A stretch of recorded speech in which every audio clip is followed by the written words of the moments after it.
ان کے اوپر بھی کروڑوں کے قرض موجود ہیں. تو کیسے قرض داروں کے لیے زکوٰۃ حلال ہے؟ اس کی دو صورت ہے. پہلی صورت یہ ہے کہ لوگوں کے درمیان اختلافات ہوئے، جھگڑے ہو گئے، ان کے درمیان صلح کرانے کے لیے پیسے کی ضرورت پڑی. عمر فاروق رضی اللہ تعالیٰ عنہ کی جب وفات ہوئی، ان کے اوپر کافی زیادہ قرض تھا. یہ قرض کیسا تھا؟ کیا اپنے گھر کی ضروریات کے لیے قرض لیا تھا؟ نہیں، لوگوں کے درمیان صلح کرانے کے لیے. دو قبیلوں کے درمیان جھگڑا ہو گیا، ان کے درمیان صلح کرانے کے لیے کافی زیادہ پیسہ خرچ کرنا پڑا. تو اس طرح وہ قرض لیتے تھے. یہ بہت اچھی چیز ہے اگر کوئی اس طرح لوگوں کے درمیان جن کے آپس میں جھگڑے ہیں صلح کرائے تو، اور پیسہ اگر خرچ ہو رہا ہے تو زکوٰۃ کے مال میں سے ایسے شخص کو مدد کی جا سکتی ہے. ایک بہترین راستہ ہے زکوٰۃ کا پیسہ خرچ کرنے کا.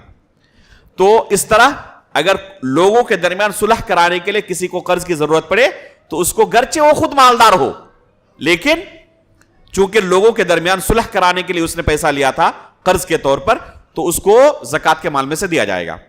دوسری صورت ہے کہ کوئی اپنے گھریلو ضروریات کے لیے قرض لیا ہو. کیسی ضروریات؟ جو بنیادی ضروریات ہیں. کھانے کے لیے گھر میں پیسے نہیں ہیں، گھر کے اندر راشن نہیں ہے، پہننے کے لیے کپڑے نہیں ہیں، اپنے لیے اور اپنے بال بچوں کے لیے، رہنے کے لیے گھر نہیں ہے، کرائے کے لیے پیسے نہیں ہیں، بچے بیمار ہیں، خود بیمار ہے، علاج نہیں کر پا رہا ہے. تو یہ بنیادی ضروریات ہیں. بچے کو پڑھا نہیں پا رہا ہے، جاہل ہے، تو ان بنیادی ضروریات کے لیے وہ قرض لیا ہوا ہے. تو ایسے شخص کو زکوٰۃ کے مال میں سے دیا جائے گا تاکہ وہ قرض ادا کر دے. تو اس طرح قرض لینے والوں کو بھی زکوٰۃ کے مال میں سے دیا جا سکتا ہے. اسی طرح تالیف قلب کے لیے، تالیف قلب کی تین صورتیں ہو سکتی ہیں. ایک ہے کہ کوئی شخص کافر ہے، اس کے اندر اسلام کی امید دکھ رہی ہے کہ اس کے اوپر اگر محنت کی جائے تو وہ شخص اسلام قبول کر سکتا ہے، تو ایسے شخص کو زکوٰۃ کے پیسے سے دیا جا سکتا ہے. یا کوئی کافر ہے اور اس کے ظلم و ستم مسلمانوں پر کافی زیادہ ہو رہے ہیں، تو اس کے شر سے بچنے کے لیے زکوٰۃ کے پیسے کو خرچ کیا جا سکتا ہے. یا اسلام کوئی قبول کیا ہے، نیا نیا مسلمان ہے، نو مسلم جس کو ہم کہتے ہیں، تو ایسے شخص کو دل جوئی کے لیے زکوٰۃ کا پیسہ دیا جا سکتا ہے. تو یہ ہے تالیف قلب کے لیے. اسی طرح اگر کوئی شخص مسافر ہے تو اس کو بھی زکوٰۃ کا پیسہ دیا جا سکتا ہے. مسافر کا مطلب یہ ہے کہ حالت سفر میں اس کے پاس اچانک کوئی حادثہ پیش آ گیا جس وجہ سے ابھی اس کے پاس گھر پہنچنے کے لیے پیسہ نہیں ہے، اس کو زکوٰۃ کے پیسے سے دیا جا سکتا ہے. گرچہ اپنے اصل ملک میں، اپنے اصل وطن میں، اپنے علاقے میں وہ مالدار ہی کیوں نہ ہو، کروڑ پتی ہی کیوں نہ ہو، لیکن آیا تھا کسی دوسرے علاقے میں اور اس کا بٹوا کیا ہو گیا؟ چوری ہو گیا. اب وہ بالکل فقیر ہو گیا، اب گھر نہیں پہنچ سکتا. تو ایسے شخص کو گرچہ وہ اپنے گھر میں مالدار ہے، زکوٰۃ کا پیسہ دیا جا سکتا ہے. اسی طرح فی سبیل اللہ زکوٰۃ کا پیسہ خرچ کیا جا سکتا ہے. فی سبیل اللہ کی تفسیر جو سلف سے منقول ہے وہ ہے جہاد. جہاد فی سبیل اللہ کے اندر زکوٰۃ کا پیسہ خرچ کیا جائے گا. کیا اس کے اندر علم کے راستے میں خدمت کرنے والے داخل ہیں یا نہیں ہیں؟ اس بارے میں علماء کے درمیان شدید اختلاف ہے. علماء کی ایک لمبی جماعت ہے جو کہتے ہیں کہ اگر کوئی شخص طلب علم کے لیے یا علم کی نشر و اشاعت کے لیے متفرغ ہے، متفرغ مطلب اس کے لیے اپنا پورا وقت صرف کر رہا ہے اور الگ سے وہ پیسہ کمانے کے لیے وقت نہیں نکال پا رہا ہے، تو ایسے شخص کو، جیسے کوئی پڑھ رہا ہے اگر، تو ظاہر سی بات ہے کہ پڑھنا لکھنا یہ فل ٹائم ڈیوٹی ہے. وہ اگر تجارت کرنے کے لیے جائے گا، دوسرے کے ہاں کام کرنے کے لیے جائے گا تو پڑھ نہیں پائے گا. تو ایسے شخص کو پڑھنے کے لیے زکوٰۃ کے پیسے سے دیا جا سکتا ہے. علماء کی ایک جماعت کی رائے ہے. اور جیسے کہ میں نے کہا کہ شدید اختلاف ہے، معمولی قسم کا نہیں، شدید اختلاف ہے. بہت سارے علماء کہتے ہیں کہ نہیں، یہ فی سبیل اللہ خاص ہے جہاد کے لیے، بس جہاد کے میدان میں کوئی ہو تو صرف اس کو دیا جا سکتا ہے اسلحے خریدنے کے لیے یا اس کے اوپر خرچ کرنے کے لیے، بس یہی ہے، دوسرے راستے اس میں داخل نہیں ہے. تو یہ ایک مختلفی مسئلہ ہے، جس کا دل جس فتوے پر مطمئن ہو عمل کر سکتا ہے. بہت سارے لوگ سوال کرتے ہیں کہ مجھ سے کسی نے پیسہ ادھار لیا، اب وہ پیسہ واپس نہیں کر رہا اور میرے پاس زکات کا پیسہ اچھا خاصا موجود ہے, کیا میرے لیے جائز ہے کہ اس شخص کے اوپر جتنا میرا قرض ہے زکات سے میں کاٹ لوں اور اس کو کہہ دوں کہ تمہیں جو تم نے قرض لیا تھا واپس کرنے کی ضرورت نہیں ہے؟ سمجھے صورت کو؟ کسی نے آپ سے قرض لیا 10,000 روپیہ, واپس نہیں کر پا رہا ہے اور آپ کا پیسہ اچھا خاصا تھا جس سے زکات نکلا ہے الحمدللہ, تو آپ چاہتے ہیں کہ یہ زکات جو آپ کے پاس موجود ہے اس شخص کو جس نے آپ سے قرض لیا ہے اس کو اپنے طور پر دے دیں. یہ 10,000 میں نے خالد کو دے دیا جس نے مجھ سے 10,000 روپے قرض لیا تھا, اور خالد کو بتا دوں کہ تمہیں اب 10,000 واپس کرنے کی ضرورت نہیں ہے. کیوں؟ یہ زکات جو نکلا تھا اس سے میں نے کاٹ لیا اور اس کو اپنے پاس ہی اپنی جیب میں رکھ لیا. سمجھ گئے نا صورت کو؟ کیا یہ طریقہ استعمال کر سکتے ہیں؟ یہ طریقہ استعمال کرنا جائز نہیں ہے.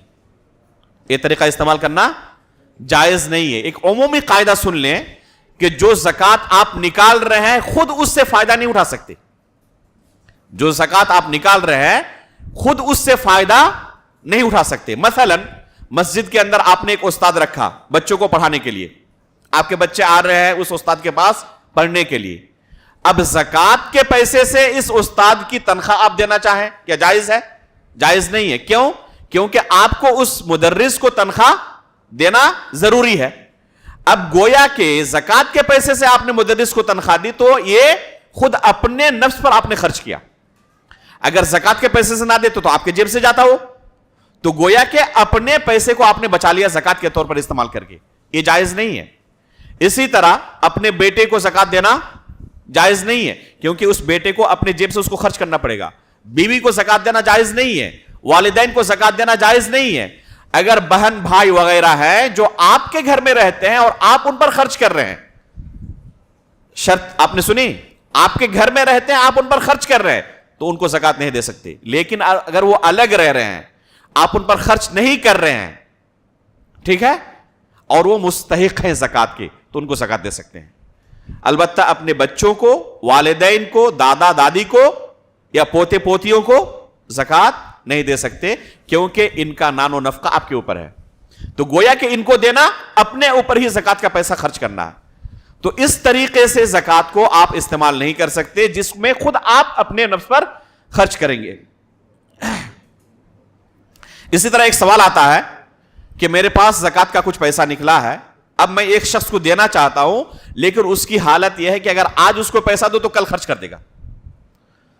سال بھر تک کے لیے میں نے ایک اندازہ لگایا کہ تقریباً اس کا اتنا خرچ ہو سکتا ہے, لیکن وہ نشیڑی ہے مثلا یا جوا کھیلنے والا ہے, اس کے اندر اس کے گھر میں بچے بلک رہے ہیں بھوک سے, بچوں کو کھانے کا نہیں مل رہا, اس لیے آپ نے رحم کرتے ہوئے اس کو زکات دیا, لیکن اس نے کیا کیا, پورا پیسہ لے جا کر جوئے میں ختم کر دیا. تو کیا ایسے موقع پر جائز ہے کہ اسے پورا کا پورا مبلغ ایک ساتھ نہ دے کر اپنے پاس ہی اس کو محفوظ رکھوں یا کسی دوسرے کے پاس اس کو محفوظ رکھوں اور وقتاً فوقتاً کچھ کچھ اس کو روپیہ دیتا رہوں تاکہ اس کا خرچ چلتا رہے؟ یا کوئی مثلا بچہ مدرسے میں پڑھ رہا ہے, غریب اور فقیر ہے, اس کے سال بھر کے لیے اب ظاہر سی بات ہے کہ کافی خرچ آنے والا ہے, ایک ہی بار اگر اس کو پیسہ دے دیں تو ہو سکتا ہے کہ وہ پیسہ لے کر دوسرے کام میں چلا جائے, پڑھنا لکھنا ہی چھوڑ دے, ہو سکتا ہے. کسی کے اوپر قرض ہے اور قرض کی وجہ سے ابھی کہا گیا کہ زکات اس کو دے سکتے ہیں آپ. اب آپ نے اسے دیا قرض ادا کرنے کے لیے, اب اس نے کیا کیا, اس کو بجائے یہ کہ قرض ادا کرنا چاہیے تھا جا کے ایک اچھی سی گاڑی خرید کے لائے اس زکات کے پیسے سے. تو کیا ایسے موقع پر جائز ہے کہ آپ اس کو ایک بارگی پورا پیسہ نہ دے دیں, کچھ کچھ بچا کر رکھیں اور اسی کو دیں, لیکن مختلف اوقات میں سال بھر اس پر صرف کریں؟ تو اصل حکم اس کا یہ ہے کہ زکات کو فوراً نکالنا ضروری ہے اور مستحق کے ہاتھ تک پہنچانا ضروری ہے. اصل حکم اس کا یہ ہے, الا کہ کہیں پر اگر واضح طور پر لگ رہا ہو کہ اصل اس کو اگر مالک بنا دیا جائے تو اس کا فائدہ تو ہونے والا نہیں, بہت زیادہ اس کا نقصان ہونے والا. تو ایسے موقع پر اس نقصان سے بچنے کے لیے جائز ہے کہ آپ یا تو اپنے پاس یا کسی دوسرے کے پاس اس کو محفوظ رکھیں اور وقتاً فوقتاً اسے دیتے رہیں. اس صورت میں انشاءاللہ کوئی حرج نہیں ہے. جس کو آپ زکات دے رہے ہیں, خصوصاً آپ کے اگر رشتہ دار ہیں اور وہ مستحق ہے, تو بہتر ہے کہ رشتہ داروں کو زکات کا پیسہ دیا جائے. اگر وہ آپ کے ماتحت نہیں ہے, ان پر آپ خرچ نہیں کر رہے, آپ کے گھر کے اندر نہیں رہ رہے ہیں, اور وہ آپ کے رشتہ دار اور مستحق ہیں, تو بہتر ہے کہ ان کو آپ زکات دیں. کیا ان کو بتانا ضروری ہے کہ پیسہ زکات کا ہے؟ بعض لوگ سوال کرتے ہیں. تو بتانا ضروری نہیں ہے, بلکہ اگر آپ کو یہ محسوس ہو کہ بتانے کی وجہ سے ہو سکتا ہے کہ رشتہ خراب ہو جائے, ضرورت ہونے کے باوجود ہو سکتا ہے قبول نہ کرے, تو بہتر ہے کہ اس کو نہ بتائیں, بغیر بتائے اس کو دے دیں. اللہ رب العالمین جان رہا ہے کہ آپ زکات کا پیسہ دے رہے ہیں, کافی ہے. اسی طرح سوال آتا ہے کہ جو ہم نفلی صدقہ نکالتے ہیں, یعنی مال کے اوپر واجب ہوا اس لیے نہیں, مثلا کوئی زمین کی کاشتکاری کر رہا ہے, اس کے پاس 750 کلو گرام اناج کی پیداوار نہیں ہوئی, اس سے کم ہوئی ہے, لیکن اپنے طور پر کچھ دینا چاہتا ہے. کوئی اپنے طور پر 100 روپیہ کسی شخص کو دینا چاہتا ہے, اس کو کہتے ہیں نفلی صدقہ, اس کے مال کے اوپر ابھی واجب نہیں ہوا ہے. تو کیا نفلی صدقے کے لیے بھی یہی مصارف ہیں جو سورہ توبہ کی اس آیت میں 8 مصارف کو ذکر کیا گیا ہے؟ تو کیا نفلی صدقے کے بھی یہی مصارف ہیں, یا نفلی صدقہ ہم کسی کو بھی دے سکتے ہیں؟ تو نفلی صدقے کے مصارف نہیں ہیں. البتہ فقراء و مساکین کو بھی نفلی صدقہ ہی دیا جائے, اس زیادہ بہتر ہے. لیکن کسی مالدار کو بھی اگر آپ نے نفلی صدقہ دے دیا تو اس میں انشاءاللہ کوئی حرج نہیں ہے. اس بارے میں بعض لوگوں کے ذہن میں یہ اشکال رہتا ہے, اور بعض لوگ تعجب کے ساتھ کہتے ہیں کہ کیسے ہو سکتا ہے کہ ہم صدقہ کسی امیر کو دیں, کسی مالدار کو دیں. تو حقیقت میں شرعاً و عقلاً اس میں کوئی حرج نہیں ہے. جیسے مسجد کے اندر آپ جو خرچ کرتے ہیں یہ صدقہ یا نہیں ہے, اس میں زکوٰۃ آپ نہیں دے سکتے, اس میں زکوٰۃ نہیں دے سکتے. لیکن جو پیسہ آپ نے خرچ کیا اس کو کیا کہا جائے گا؟ یہ صدقہ ہے. تو اس سے فائدہ اٹھانے والے کون ہوتے ہیں؟ صرف فقیر ہوتے ہیں یا امیر بھی ہوتے ہیں؟ سب ہوتے ہیں. تو اس میں کوئی حرج نہیں ہے, اس میں کوئی حرج نہیں ہے. میں نے تفصیل کے ساتھ اس موضوع پر لکھا ہے, میری فیس بک ٹائم لائن پر جائیں اور وہاں پر لکھیں مالداروں کے لیے نفلی صدقے کا حکم. تمام دلائل آپ کو وہاں پر انشاءاللہ تفصیل کے ساتھ مل جائیں گے. ایک سوال آتا ہے کہ قیمت ادا کرنا زکوٰۃ کے طور پر کیسا ہے؟ مثلا کوئی مویشیوں کا پالن پوشن کر رہا ہے, اس کے پاس کافی زیادہ مقدار میں جانور ہیں, یا کوئی کھیتی باڑی کر رہا ہے, اس کے پاس کافی مقدار میں غلے ہیں. تو غلے نہ دے کر, مثلا گیہوں کی وہ کاشتکاری کر رہا ہے, زراعت کر رہا ہے, اب اس کے اوپر مان لیجئے کہ 100 کلو گرام گیہوں زکوٰۃ نکالنا واجب ہوا. اب وہ 100 کلو گرام گیہوں نہ نکال کر اس کی جو مارکیٹ میں قیمت ہے, قیمت ادا کر دے. اس کا کیا حکم ہے؟ جائز ہے یا نہیں ہے؟ حقیقت میں جائز نہیں ہے. بہت سارے لوگ اس کو سیریسلی نہیں لیتے. یہ جائز نہیں ہے کہ آپ جس چیز پر زکوٰۃ واجب ہوئی ہے اس چیز کو نہ دے کر اس کی قیمت ادا کریں. صرف جہاں پر شریعت نے اس کی گنجائش رکھی ہے بس وہیں پر زکوٰۃ کے طور پر آپ قیمت کو ادا کر سکتے ہیں. اور شریعت نے جانوروں کے مسئلے میں بعض صورتوں میں درہم اور دینار کی بات کی ہے کہ مثلا کسی کے پاس زکوٰۃ اتنی نکلی کہ اب وہ بغیر درہم و دینار کے ایک جانور نہیں دے سکتا. وہ یعنی اس کے اوپر جو زکوٰۃ کی مقدار ہے وہ ایک جانور سے کم ہے. اب وہ درہم و دینار کے علاوہ نکالنے کا اس کے پاس کوئی دوسرا آپشن نہیں. تو یہاں پر نص موجود ہے کہ درہم و دینار کی شکل میں وہ نکالے گا. پھر اس کے علاوہ کہیں پر بھی آپ کے اوپر بکری زکوٰۃ واجب ہوئی ہے تو بکری آپ ادا کریں. اونٹ واجب ہوئی ہے, اگر کسی کے پاس اونٹ ہے یا گائے ہے تو اس کو گائے میں ہی زکوٰۃ دینی ہے. اگر کسی کے اوپر گائے زکوٰۃ واجب ہوئی ہے اور وہ بکری ادا کرے اس کی زکوٰۃ نہیں ہوگی, اس کی قیمت دے دے اس کی زکوٰۃ نہیں ہوگی. چونکہ وقت کافی ہو چکا ہے, ورنہ میرا خیال تھا کہ زکوٰۃ الفطر کے تعلق سے, صدقہ فطر کے تعلق سے بھی چند چیزیں بیان کی جائیں. صرف اتنا بیان کرنا ضروری سمجھتا ہوں کہ زکوٰۃ الفطر ہر ایک کی طرف سے ہے, اس میں نصاب کی شرط نہیں ہے. کوئی فقیر ہو اس کے پاس صرف ایک دن کا کھانا موجود ہو تو اس کے اوپر بھی زکوٰۃ الفطر واجب ہے. ایک سا اس کی مقدار ہے.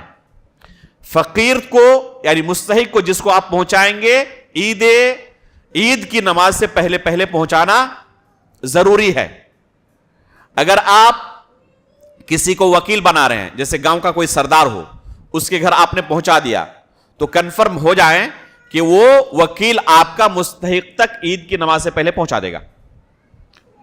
اگر وہ عید کی نماز کے بعد پہنچائے گا، جیسے کہ بعض علاقوں میں کیا کرتے ہیں، وہ عید کی نماز کے بعد بیٹھتے ہیں کہ کس کو کتنا دینا ہے. یہ طریقہ غلط ہے، جائز نہیں ہے.